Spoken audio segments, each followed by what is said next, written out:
Welcome to अनअ classes. दोस्तों, अनअ क्लासेस के यूट्यूब चैनल पे आपका स्वागत है। आज है 19 जुलाई 2022 और 19 जुलाई 2022 के जितने भी most important Rajasthan current affairs के क्वेश्चन बनते हैं आज हम उनका डिस्कस करेंगे।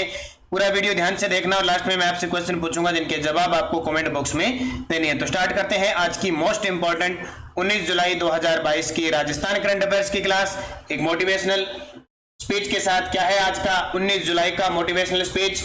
कोशिश करते रहो, कोशिश से सब कुछ बदलता है। कोशिश करते रहो, कोशिश से सब कुछ बदलता है। तेरे माथे का पसीना एक दिन सफलता में बदलेगा। कोशिश करते रहो, कोशिश से सब कुछ बदलेगा। तेरे माथे का पसीना एक दिन सफलता में बदलेगा। तो सभी विद्यार्थियों को गुड मॉर्निंग मेरी तरफ से। टुडे मोस्ट इंपोर्टेंट क्वेश्चनों की चर्चा करने जा रहे हैं। सबसे पहले कल के क्वेश्चनों को एक बार रिवाइज कर लेते हैं ताकि कल हमने क्या पढ़ा था। तो देखिए, यस्टरडे रिवीजन, एनडीए द्वारा जगदीप धनखड़ को उपराष्ट्रपति पद के लिए नामित किया गया है। इनका संबंध राजस्थान के किस जिले से है? झुंझुनू जिले से। ये लोकसभा सांसद भी रह चुके हैं, इनका जन्म भी वहां हुआ था। राजस्थान विधानसभा में डिजिटल संग्रहालय का उद्घाटन किसके द्वारा किया गया? तो जस्टिस एनवी रमना के द्वारा। और इसमें भैरव सिंह शेखावत के बाद की सभी मुख्यमंत्रियों की आदमकद मूर्तियां स्थापित की गई है। राजस्थान के किसान व शिक्षाविद जिन्हें जगजीवन राम अभिनव किसान पुरस्कार 2021 से सम्मानित किया गया, तो ये है हमारे जयपुर के शिक्षाविद और प्रगतिशील किसान सुरेंद्र अवाना जी। हाल ही में मुख्यमंत्री के द्वारा राजस्थान की प्रमुख बावड़ियों के पुनर्द्वार के लिए राशि स्वीकृत की गई। उसमें से अभ्यनाथ बावड़ी किस जिले में? बूंदी में। और कल मैंने आपको सारी बावड़ियां बता दी, उनमें से मुख्य याद कर लेना, कोई भी बावड़ी पूछी जा सकती है पेपर में। विधिक सेवा प्राधिकरण का 18वां अखिल भारतीय 2 दिवसीय सम्मेलन कहां आयोजित किया गया?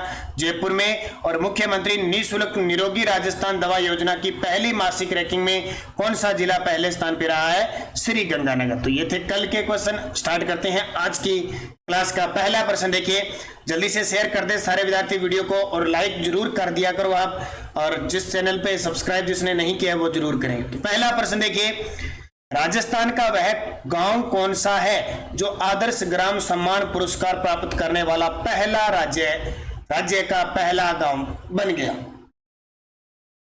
राजस्थान का वह गांव कौन सा है आदर्श ग्राम सम्मान पुरस्कार प्राप्त करने वाला राज्य का पहला गांव बन गया? बहुत बड़ी बात है। आदर्श ग्राम सम्मान पुरस्कार यह है धनोरा धौलपुर। कौन सा? धनोरा गांव है धौलपुर का। तो धनोरा गांव धौलपुर आदर्श ग्राम सम्मान पुरस्कार प्राप्त करने वाला राज्य का पहला गांव बन गया, इसलिए बहुत इंपॉर्टेंट है। यह सम्मान प्रधानमंत्री नरेंद्र मोदी और उपराष्ट्रपति एम वेंकैया नायडू के द्वारा प्रदान किया गया। खुद धनोरा गांव धौलपुर को ओडीएफ प्लस एल्कोहल फ्री यानी शराब फ्री अन्य आपराधिक रिकॉर्ड होने के कारण क्राइम फ्री विलेज का भी दर्जा दिया गया। ये भी बहुत इंपॉर्टेंट है। अभी ओडीएफ प्लस घोषित कर दिया स्वच्छता के क्षेत्र में, एल्कोहल फ्री, ठीक है। अन्य आपराधिक रिकॉर्ड होने के कारण कोई भी यानी अपराध का रिकॉर्ड नहीं मिला, इसलिए इसे क्राइम फ्री विलेज का दर्जा दिया गया है। इस गांव में डॉक्टर सत्यपाल मीणा के मार्गदर्शन में सोच बदलो गांव बदलो मुहिम चलाई गई। वाह, बहुत ही अच्छी बात है। डॉक्टर सत्यपाल जी मीणा के मार्गदर्शन में सोच बदलो गांव बदलो मुहिम चलाई गई है। बहुत ही अच्छी मार्गदर्शन किया इन्होंने डॉक्टर सत्यपाल मीणा जी, और ऐसे व्यक्ति बहुत कम मिलते हैं जो इस प्रकार का काम करते हैं और अपने गांव को आदर्श ग्राम सम्मान पुरस्कार दिलाते हैं प्रधानमंत्री के द्वारा। तो बहुत ही अच्छी बात है, उनको हार्दिक शुभकामनाएं धौलपुर वासियों के, धनोरा गांव के सभी लोगों को जिनमें ये बहुत बड़ी उपलब्धि हासिल की है। पहला यानी राज्य का गांव बना है कौन सा? धनोरा धौलपुर के अंदर। तो ये आपको याद रखना है। अब देखिए, हल्दीना अलवर क्यों प्रसिद्ध है? यहाँ राजस्थान का तीसरा सैनिक स्कूल यहाँ पे हल्दीना अलवर में स्थापित होगा। पहले चित्तौड़गढ़ में, दूसरा झुंझुनू और तीसरा हल्दीना। जहोदा ग्राम जयपुर ये ओडीएफ प्लस गांव घोषित है। पहला राजस्थान का दादिया गांव राजस्थान का पहला जैविक गांव है। अब देखिए, राजस्थान का पहला ओडीएफ प्लस गांव जहोदा ग्राम जयपुर है, जबकि ओडीएफ प्लस आदर्श गांव पूछे तो वो खेरुणा गांव बूंदी का है। ये याद रखना, ये ओडीएफ प्लस है, ये ओडीएफ प्लस आदर्श है, ठीक है। तो ये ध्यान रखना, ये धनोरा अब आदर्श ग्राम सम्मान पुरस्कार से सम्मानित हुई है, इसलिए बहुत इंपॉर्टेंट हो जाता है। दूसरा प्रश्न देखिए, यूनेस्को के सहयोग से राजस्थान में किन जिलों में अमूर्त सांस्कृतिक धरोहर प्रोत्साहन योजना शुरू की गई है? यूनेस्को के सहयोग से राजस्थान में किन जिलों में अमूर्त सांस्कृतिक धरोहर प्रोत्साहन योजना शुरू की गई है? तो जोधपुर, बाड़मेर, जैसलमेर और बीकानेर। यानी कहां पे? बीकानेर, जैसलमेर, जोधपुर, बाड़मेर, इन चारों जिलों के अंदर ये अमूर्त सांस्कृतिक धरोहर प्रोत्साहन योजना चल रही है। इसको देखने के लिए, स्पेशल इसका डाटा देखने के लिए यूनेस्को, अपने राजस्थान में यूनेस्को की टीम आई है, क्योंकि यूनेस्को का काम यही है कि जो प्राकृतिक संरक्षित करने वाली चीजें उनको संरक्षित किया जा रहा है। तो यूनेस्को के सहयोग से राज्य के 4 जिलों में शुरू की गई अमूर्त सांस्कृतिक धरोहर प्रोत्साहन योजना पर बात करने के लिए एक टीम जयपुर पहुंची। यूनेस्को के सहयोग से जोधपुर, बाड़मेर, जैसलमेर, बीकानेर में यह योजना चल रही है। इस परियोजना के अंतर्गत अधिकांश केंद्रों के ग्रामीण क्षेत्रों में स्थित होने से पर्यटन को बढ़ावा मिलेगा। यानी अमूर्त सांस्कृतिक धरोहर कला के क्षेत्र में है, कोई किसी भी प्रकार की संस्कृति से संबंधित है, वह अमूर्त सांस्कृतिक धरोहर में आती है। और यूनेस्को के सहयोग से इन चारों जिलों में चल रही है, याद रख लेना। देख ली, सीमावर्ती जिले हैं, श्री गंगानगर को छोड़कर जोधपुर है। जोधपुर, बाड़मेर, जैसलमेर, बीकानेर में यह योजना चल रही है। क्वेश्चन पेपर में आ सकता है, किसके सहयोग से? यूनेस्को के सहयोग से। अब देखिए, यूनेस्को की बात आई है तो बूस्टर डोज देखिए, यूनेस्को की विश्व धरोहर सूची में शामिल यह स्मारक राजस्थान की सबसे पहले शामिल हुआ था केवलादेव घना पक्षी अभयारण्य 1985 में। फिर जंतर मंतर जयपुर वाला 2010 में, जिसका निर्माण स्वाई जय सिंह ने करवाया था 1734 में।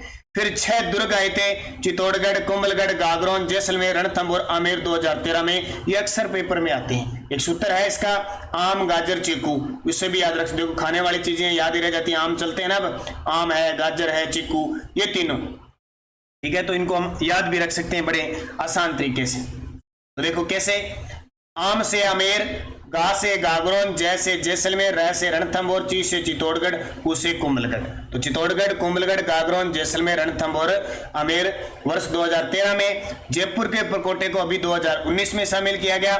वर्ष 2010 में यूनेस्को ने कालबेलिया नृत्य को भी अमूर्त सांस्कृतिक विरासत की प्रतिनिधि सूची में शामिल किया। ये इतने ध्यान रखना, तो ये याद रखना इंपॉर्टेंट है। हर बार एक आधा प्रश्न आता है। तो यूनेस्को के सहयोग से कौन कौन से?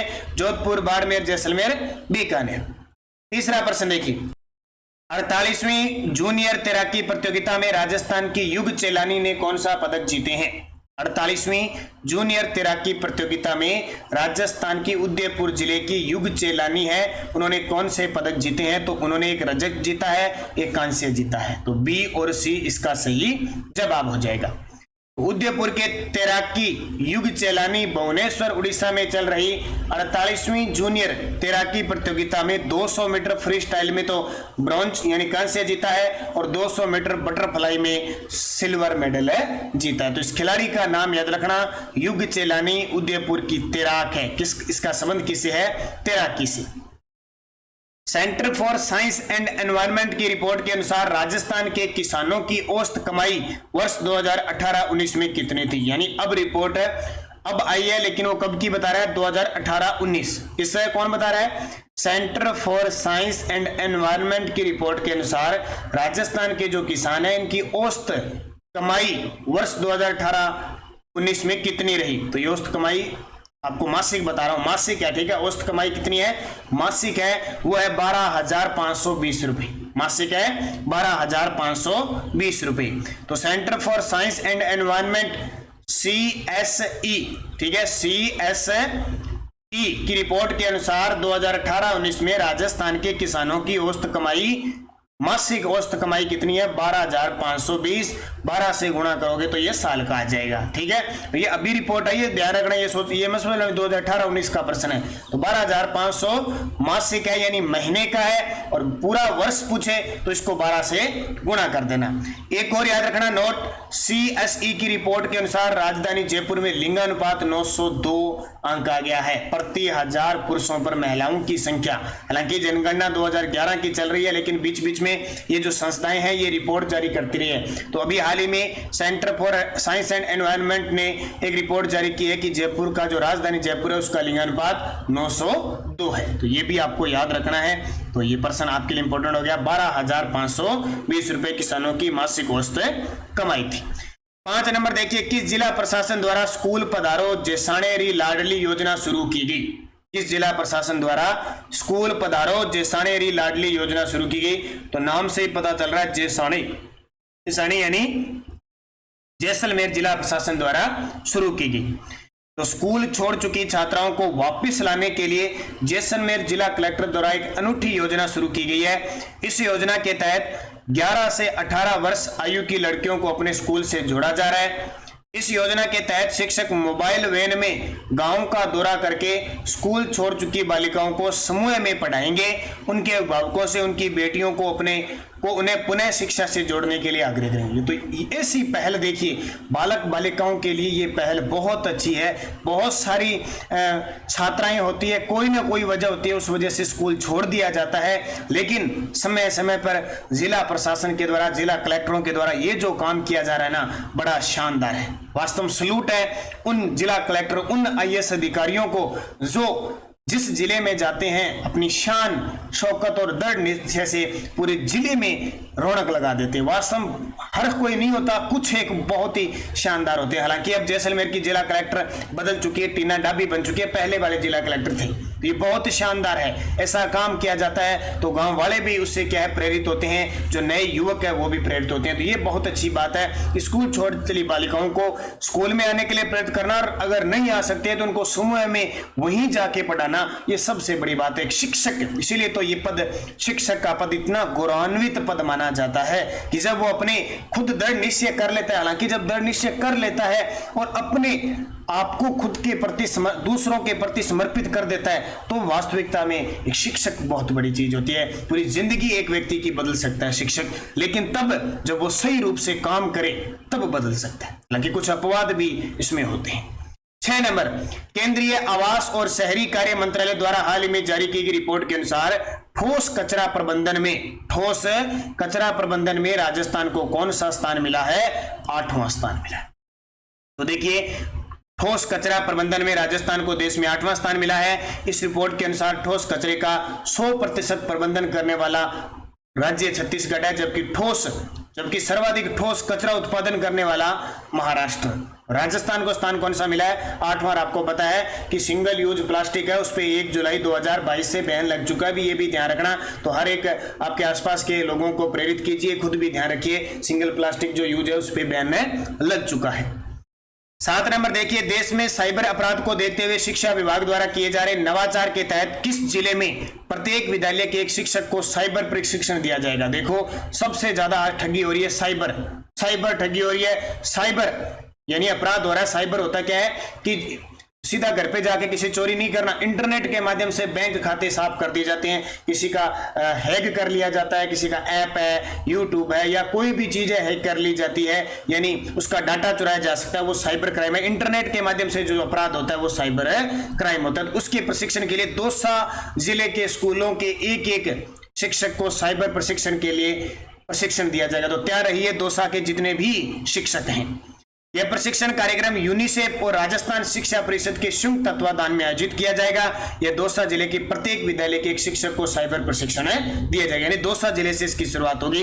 इस कार्यक्रम के द्वारा कक्षा 6 से 12 तक के विद्यार्थियों को साइबर अपराध से सुरक्षित रहने के तरीके तथा सेफ इंटरनेट सफरिंग के बारे में जानकारी प्रदान की जाएगी। कि इंटरनेट को, क्योंकि आजकल इतने ऐप आते हैं, फिर अपने मोबाइल नंबर लगा देते हैं, ईमेल आईडी लगा देते हैं, ओटीपी ले लेते हैं, और जिसके खाते में पैसे होते हैं उसका सफाया कर देते हैं। खाते में होते हैं उसके सफाया करते हैं। कोई मेरे जैसे के 2-4 रुपए होते हैं वो अलग बात है, साइबर से नहीं रहते। तो ये ध्यान रखना, इंपॉर्टेंट क्वेश्चन है। यूनिसेफ और राजस्थान शिक्षा परिषद के तत्वाधान में शुरुआत किससे हुई? दौसा से। दौसा की जब भी बात है, एक बात याद रखना, यहाँ पे SMSE जो सूक्ष्म लघु मध्यम जो उद्योग मंत्रालय द्वारा जो पार्क बनाया जाएगा वो कहां बनेगा? दौसा के अंदर। तो ये इंपॉर्टेंट क्वेश्चन है आपके लिए। पीडीएफ आपको टेलीग्राम पे प्राप्त हो रही है, Nanak classes Rajasthan current affairs नाम से। वीडियो के डिस्क्रिप्शन में लिंक है, वहां से जरूर ज्वाइन कीजिए, निरंतर अध्ययन कीजिए बढ़िया तरीके से, और इसकी क्विज प्राप्त हो रही है, पीडीएफ प्राप्त हो रही है, और आपको कोई भी सूचना मिल रही है, आप निरंतर अध्ययन करें। पिछले वीडियो का क्वेश्चन था, राजस्थान इंटरनेशनल फिल्म फेस्टिवल 2023 का आयोजन किस शहर में किया जाएगा? सभी का उत्तर था जैसलमेर, और जो 2022 में हुआ था वो जोधपुर में हुआ था। हमारी क्लास की लिमिट होती है लास्ट 15 से 20 मिनट, 20 मिनट तो कभी कभी जाती है, 15 से 16 मिनट की लिमिट होती है, इसलिए आपको थोड़ा स्पीड से ही पढ़ाया जाता है। अब आपके लिए क्वेश्चन जिसका जवाब आपको कमेंट बॉक्स में देना है। राजस्थान विधानसभा में डिजिटल संग्रहालय का उद्घाटन किसके द्वारा किया गया? Ashok Gehlot, Amit Shah, justice N V Ramana, Jagdeep Dhankhar. सही जवाब आपको कमेंट बॉक्स में देना है। यस्टरडे डोस्ती भीखाबाई सागवाड़ा नहर परियोजना से लाभान्वित जिला डूंगरपुर। ठीक है, कहां से निकलती है ये? माही नदी से। राजस्थान की पहली वन व पर्यावरण नीति 18 फरवरी 2010। राजस्थान के कितने ऐसे जिले हैं जो किसी भी राज्य की सीमा नहीं बनाते? 10। ध्यान रखना, कई विद्यार्थी 8 दे रहे थे, एक बीकानेर और जैसलमेर भी शामिल है। ये कहाँ किसी राज्य से लगते हैं? किसी राज्य से लगते नहीं है, तो ये भी ध्यान रखना, देश से लगते हैं। मैंने राज्य का पूछा था, टोटल 10 होंगे। रेवेरिना व साइरोजेक्स मर्दा किस जिले में पाई जाती है? श्री गंगानगर। ये स्टार लगा लेना, बहुत बार प्रश्न आता है। रेवेरिना व साइरोजेक्स। घोटिया अंबा मेला किस जिले में बढ़ता है? बांसवाड़ा। ये पांचों बहुत सारे विद्यार्थियों ने शानदार जवाब दिए थे, उन सभी को हार्दिक शुभकामनाएं। और जो देख के कमेंट में जवाब नहीं देते हैं उनको तो और ज्यादा हार्दिक शुभकामनाएं, ताकि वो प्रेरित हो कि वो भी जवाब दें, नहीं तो पीछे रह जाओगे। नेक्स्ट डोज, संवत्सर कोटसर आखेट निषेध क्षेत्र किस जिले में है? सिद्धमुख, रतनपुरा, वितरिका से लाभान्वित राजस्थान के जिले कौन से हैं? कैल्सी ब्राउन मरुस्थलीय मृदा राजस्थान के किन जिलों में पाई जाती है? केलवाड़ा 12 में सीताबाड़ी मेला कब बढ़ता है? और गेटोर की छतरियां राजस्थान के किस जिले में? आजकल मैं 3-4 प्रश्न आपको हटके ऐसे दे रहा हूं जो एग्जाम में सीधे आते हैं, आप कंफ्यूज होते हैं। जैसे ये कैल्सी ब्राउन हो गया, सिद्धमुख वेतन हो गया, ताकि आपको याद रहे। इसलिए सारे विद्यार्थी कमेंट में जवाब दिया करो, और वीडियो को जाते जाते लाइक शेयर सारे सब्सक्राइब करना जिसने भी अब तक नहीं किया है, और जिसने अब तक हमारी पीडीएफ नहीं खरीदी है, क्योंकि आने वाला जो लाइब्रेरियन का एग्जाम है, पीटीआई का एग्जाम है, फर्स्ट ग्रेड का है, सेकंड ग्रेड का है, वनपाल, इनके लिए हमारी जनवरी से जून 2022 की Rajasthan current affairs, only Rajasthan current affairs उपलब्ध है पूरी फैक्ट के साथ। अगर कोई विद्यार्थी लेना चाहता है तो 84-260-35-805 इस नंबर पे फोन पे गूगल पे की व्यवस्था है। 50 रुपए पे कीजिए, और इसी नंबर पे व्हाट्सएप चल रहा है, तुरंत व्हाट्सएप पे स्क्रीनशॉट डाल दीजिए। कॉल कोई नहीं करेगा, स्क्रीनशॉट डालने के बाद आपको 5 से 7 मिनटों में पीडीएफ मिल जाएगी। प्रिंट निकाल सकते हो, शानदार तरीके से पढ़ सकते हो। इसके साथ 2021 की भी आपको फ्री मिल जाएगी। इन पीडीएफ जो हमारी जनवरी से जून है, इसमें खेल परिदृश्य, योजनाएं, पोर्टल, वन रिपोर्ट, पशु रिपोर्ट, सब इनके पीछे डाटा दिया हुआ, जो आप अच्छे तरीके से, और पूरे बजट के प्रश्न क्वेश्चन के रूप में दिए जा चुके हैं, आर्थिक समीक्षा के क्वेश्चन के रूप में। तो आप जरूर लें, अच्छे तरीके से पढ़ें, अध्ययन करें। धन्यवाद। जय हिंद, जय भारत।